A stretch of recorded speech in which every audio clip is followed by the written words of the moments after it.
बेटा अब मैं चालू करता हूँ आपकी 15.2।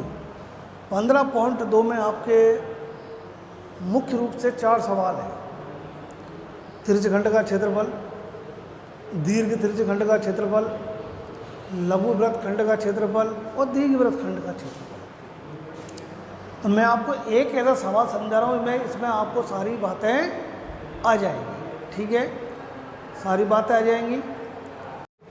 अगला जो सवाल है, आपको मान लो क्षेत्रफल दे सकता है, परिधि पूछ सकता है, परिधि दे सकता है, क्षेत्रफल पूछ सकता है, उल्टा सीधा कैसे पूछ सकता है। इस तरह के वृत्त के अंदर कोई भी सवाल पूछे, सबसे पहले अपन को त्रिज्या पकड़नी है। अब त्रिज्या को लेकर के आना, त्रिज्या अपने पास प्रश्न में दी नहीं है नहीं, लेकिन अपन को अगला जो अपन को डिमांड है क्वेश्चन के अंदर, वहाँ भी त्रिज्या चाहिएगी। अब देखिए, जैसे अब यहाँ वृत्त की परिधि कितनी दे रखी है, अपन को 44 मीटर पूछ के आ रहा है, वो वृत्त का क्षेत्रफल। तो वृत्त की परिधि कितनी है अपने पास, 44 मीटर है। लेकिन निकालना क्या है अपन को, वृत्त का क्षेत्रफल याद करना है। क्या याद करना है? और इसका सूत्र क्या होता है, पाई आर स्क्वायर होता है। इसका क्या होता है, पाई आर स्क्वायर होता है। अब चाहिए अपन को क्षेत्रफल याद करो, चाहे परिधि याद करो, चाहिए अपन को त्रिज्या, लेकिन यहाँ परिधि दे रखी है, क्षेत्रफल आपको याद करना है। तो इसके लिए देखिए, पहले अपन को सबसे पहले क्या निकालनी है, त्रिज्या निकालनी है। अब त्रिज्या को तो ले लो बाहर। अब 44 में किसका भाग देना है, 2 पाई, और पाई का मान क्या होता है 22, और बटे के बाद बटा आता है तो ऊपर जाके गुणा हो जाता है। तो r बराबर 22 दूनी 44, 2 से 2 कट जाए तो क्या बचेगा, 7 बचेगा। अब त्रिज्या अपने पास आ गई, तो आप इसको फिर क्षेत्रफल में लगा दो, 22 बटे 7। त्रिज्या कितनी है अपने पास, 7। 7 गुना 7, 7 से 7 कट गया, 7 दूनी 14, हासिल 1, 7 दूनी 14 और 1 15 cm स्क्वायर। ये आपका क्या आ गया, क्षेत्रफल आ गया। उल्टा भी आ सकता है, आपके पास क्षेत्रफल दे रखा है, परिधि पूछ रहा है, तो पहले क्षेत्रफल में से त्रिज्या याद कर लो और उस त्रिज्या से आप फिर परिधि याद कर सकते हैं। ठीक है, देखिए एक वृत्त है जिसके अंदर आपको एक त्रिभुज बना हुआ है, इसमें AC की माप दी गई है 6 सेमी और BC की माप दी गई है 8 सेमी। ठीक है, अब इसके अंदर एक छायांकित भाग का आपको क्षेत्रफल ज्ञात करना है। तो सबसे पहले अपन को जैसे वृत्त का क्षेत्रफल याद करेंगे, तो आपके पास त्रिज्या नहीं है इसकी, तो आपको त्रिज्या लेके आनी है। तो त्रिज्या कैसे आएगी भाई, ये जो त्रिभुज बना हुआ है और ये आपका अर्धवृत्त हुआ, अर्धवृत्त पर बना जो कोण होता है अर्धवृत्त का, वो हमेशा 90 डिग्री होता है, और 90 डिग्री के सामने वाली भुजा हमेशा क्या कहलाती है, कर्ण कहलाती है। और ये जो कर्ण आएगा वो इसका व्यास कहलाएगा। क्या कहलाएगा, इसका व्यास कहलाएगा। तो सबसे पहले अपन को इसका कर्ण याद करना है। तो ABC एक आपका वृत्त है, सॉरी त्रिभुज है, एक वृत्त जिसका केंद्र O है, ABC एक त्रिभुज है, AC बराबर 6 cm और BC बराबर आपका 8 cm।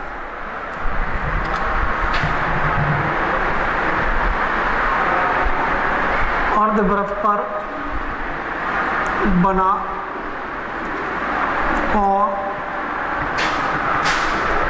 समकोण होता है।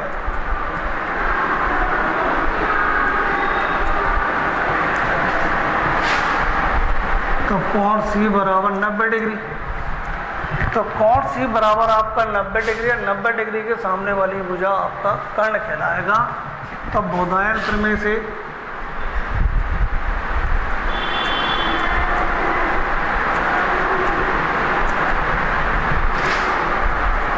ए बी बराबर AC square plus BC square होता है। कोई कर्ण इसको कहेंगे अपन आधार, उसको लंब कह सकते हैं अपन। AC का मान आया आपका 6 का स्क्वायर, BC का मान आया 8 का स्क्वायर, तो ये आपका छगना का 36 प्लस 8 8 64, ये आपका आया 100, और 100 को वर्गमूल लेंगे तो आपका 10 cm निकल के आएगा। तो जो AB का मान कहलाएगा, AB क्या कहलाएगा? वृत्त का व्यास कहलाएगा। क्या कहलाएगा? वृत्त का व्यास। कितनी सेमी आई आपके पास? 10 cm आई। और तो त्रिज्या क्या कहलाएगी फिर आपकी? त्रिज्या कहलाएगी 10/2 बराबर 5 cm। तो पहले तो वृत्त का छायांकित भाग का क्षेत्रफल सीधा निकालने का तरीका देखो।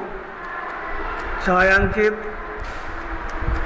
भाग का क्षेत्रफल बराबर वृत्त का क्षेत्रफल माइनस समकोण त्रिभुज का क्षेत्रफल। आप माइनस कर दोगे, वृत्त का क्षेत्रफल का सूत्र हो गया आपका पाई आर स्क्वायर, समकोण त्रिभुज का हो गया 1/2 आधार इंटू ऊंचाई। तो देखिए पाई का मान हो गया 22/7, त्रिज्या आपकी हो गई 5 आई ना इसकी, 5 × 5 माइनस 1/2 आधार 8 मान लो और ऊंचाई 6 मान लो। 5 25, 25 दूनी 50, हासिल 5, 25 दूनी 50 और 5 55 बटे में 7 माइनस 2 से कट जाएगा, 6 काट दो, 4 काट दो, तो 6 काट दिया तो 8 दिया 24/1। अच्छा LCM लेकर के इसको कर सकते हैं, या 550 में 7 का भाग दे के 24 को माइनस कर सकते हैं। आपकी इच्छा हो जैसे कर लो।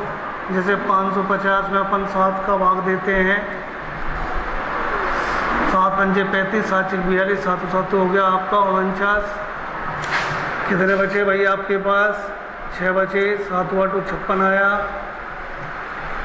फिर कितने बचे आपके पास? 4 जीरो लगाई 10 आएगा, 7 पंजे 35 आ गया, 5 बचा, जीरो लगाई 7 7 49 आ गया, तो 1 बचा और 7 एकम 7। तो बहुत 2 अंक आपके आते हैं 78.57 माइनस 24। तो इसमें से अपन को क्या माइनस करना है? 24 कर दो, तो 57 बचा, 8 में 4 गया 4 बचा, 7 में 2 गए तो 2।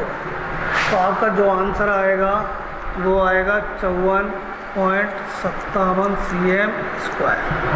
ये आपका ये शेष छायांकित भाग का क्षेत्रफल आ जाता है। ठीक है, और इस तरह से ये प्रश्नावली मैं पूरी करता हूँ आज। और जो भी अगर डाउट हो तो आप मेरे को व्हाट्सएप पे यूज कर सकते हैं। ठीक है,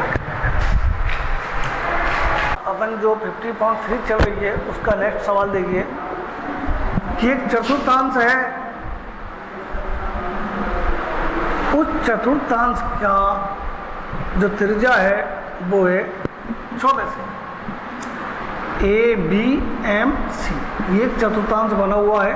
देखो मैंने ये एक्स्ट्रा वृत्त बनाया है, आपको क्वेश्चन में ये एक्स्ट्रा चीज़ नहीं मिलेगी सवाल को समझने के लिए, कल ये वाला डायग्राम मिलेगा आपको। वैसे आता ये मैंने एक्स्ट्रा बनाया है आपको समझने के लिए, जिससे कि आपको पता लग सके कि चतुर्थांश है क्या है। तो ये चतुर्थांश है। अब यहाँ इस BC को व्यास मान करके एक अर्धवृत्त तैयार किया है। उस अर्धवृत्त में एक छायांकित पार्ट जो शो कर रखा है, इसको अपन को एरिया फाइंड यानी क्षेत्रफल निकालना है। इस सवाल के 2 तरीके हैं। एक तो चतुर्थांश का क्षेत्रफल याद करो, एक त्रिभुज का क्षेत्रफल याद करो। चतुर्थांश के क्षेत्रफल में से जब त्रिभुज के क्षेत्रफल को माइनस करेंगे तो ये जो मैंने पार्ट कर रखा अलग से BCM का क्षेत्रफल आ जाएगा। फिर आपको इस त्रिभुज से इस BC की माप लेनी है, यानी कर्ण की माप लेनी है। उस कर्ण को व्यास मानते हुए उसकी त्रिज्या आदि करनी है।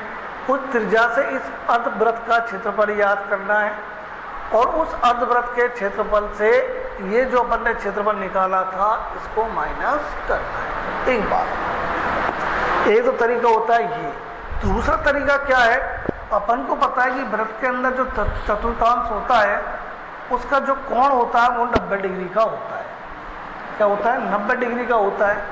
इसको अपन ने एक वृत्त मान लिया था पूरे को, और वृत्त मान करके ये अपन यहाँ जीवा मानेंगे इसको, और जीवा मानेंगे तो यहाँ से अपन देखेंगे तो जीवा का ये निचला भाग क्या कहलाता है? लघु वृत्त खंड। और बड़ा भाग क्या कहलाएगा? दीर्घ वृत्त खंड।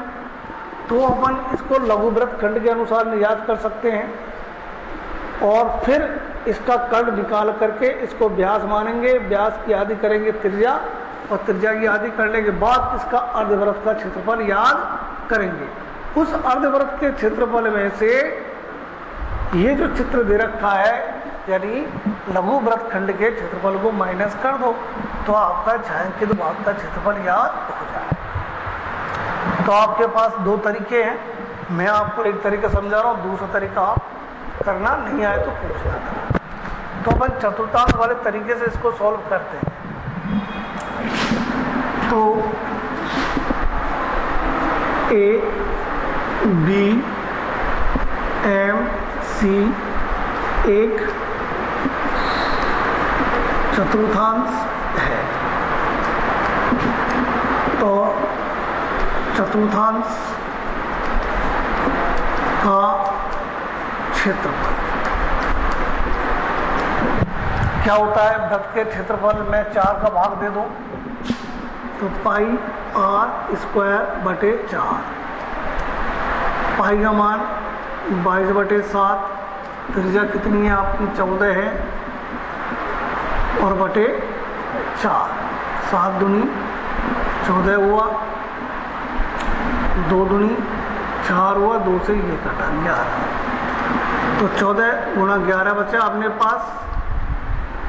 इसके जो आंसर आते हैं 14 एकम 14 हासिल 1, 14 एकम 14 और 1 15 cm²। ये तो आपका इस चतुर्थांश का क्षेत्रफल आ जाता है।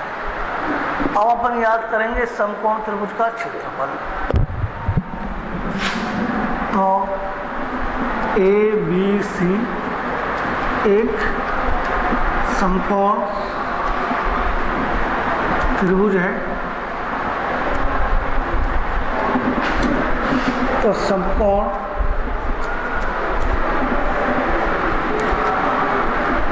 त्रिभुज का क्षेत्रफल सूत्र क्या होता है? 1/2 आधार इंटू ऊंचाई। तो 1/2 आधार क्या है आपका? 14 सेमी मान लेंगे अपन। ये आधार मान लो और ये ऊंचाई मान लो। तो ये ऊंचाई हो गई आपकी 7 बार कटा। तो गुणा करेंगे अपन 14, 2 से भाग दे देंगे, 14 में 7 बार गया, 14 गुणा 7 करना है। तो 14 सत्ते कितना होता है आपके पास? 98 सेमी²। ये आपका यहाँ तक आ गया। अब देखिए इस वाले भाग का क्षेत्रफल निकाल लेंगे अपन, BMC का क्षेत्रफल। तो इस चतुर्थांश के क्षेत्रफल में से इस त्रिभुज के क्षेत्रफल को माइनस कर दो, या फिर एक साथ कर लेना। अभी नहीं करना चाहे तो अपन लास्ट में कर लेंगे। तो चलो अपन लास्ट में करते हैं इस चीज़ को। तो पहले अपन ABC से पाइथागोरस प्रमेय से या बोधायन प्रमेय से इस BC का मान याद करते हैं। तो त्रिभुज ABC में बोधायन प्रमेय से, तो बोधायन प्रमेय से अपन BC बराबर under root AC square plus AB square ले लेंगे। अंडर रूट AC का मान क्या होता है, 14 का स्क्वायर है, ये भी 14 का स्क्वायर है। तो इसका जो मान आएगा BC का वो आ जाएगा 14 अंडर रूट 2। अब ये BC का मान आपका आ गया 14 अंडर रूट 2। ये क्या कहलाएगा आपका, त्रिभुज का तो कहलाएगा कर्ण, और BNC का कहलाएगा ये व्यास। तो BC एक व्यास है, तो त्रिज्या बराबर 14 अंडर रूट 2 है बटे 2 दे देंगे, तो क्या आएगा 7 अंडर रूट 2 आ गया। क्या आ गया, 7 अंडर रूट 2 आ गया। अब इस 7 अंडर रूट 2 से अपन को लेना है इस अर्धवृत्त का क्षेत्रफल BNC। अर्धवृत्त BNC का क्षेत्रफल, तो वृत्त का क्षेत्रफल होता है पाई r स्क्वायर। आधा करना है तो 2 का भाग दे देंगे अपन। देखिए अब त्रिज्या आपकी क्या आ गई, यहाँ 7 अंडर रूट 2 आ गई, तो 22/7 गुणा 7 अंडर रूट 2 गुणा 7 अंडर रूट 2 बटे में आया आपका 2। देखिए बेटा 22/7 गुणा 7 गुणा 7, और रूट 2 को रूट 2 से गुणा करेंगे तो क्या आएगा, 2 आएगा, और 2 से 2 आपका कट हो जाएगा, 7 से 7 कट हो गया। तो आपके पास बचा 22 और 7, 7 दूनी 14, 7 दूनी 14, 15 सेमी स्क्वायर। अब बड़े ध्यान से देखना है, यहाँ तो अपन ने अलग अलग सारी चीज़ों का क्षेत्रफल याद कर लिया, लेकिन अपन को लेना है छायांकित भाग का क्षेत्रफल। तो छायांकित भाग का क्षेत्रफल, छायांकित भाग का क्षेत्रफल देखिए बेटा, अब अर्धवृत्त का तो आता है आपका ये पूरा पूरा, तो क्या करना है, अर्धवृत्त का क्षेत्रफल माइनस 1/4 के क्षेत्रफल में से समकोण का माइनस करेंगे। चतुर्थांश का क्षेत्रफल माइनस समकोण त्रिभुज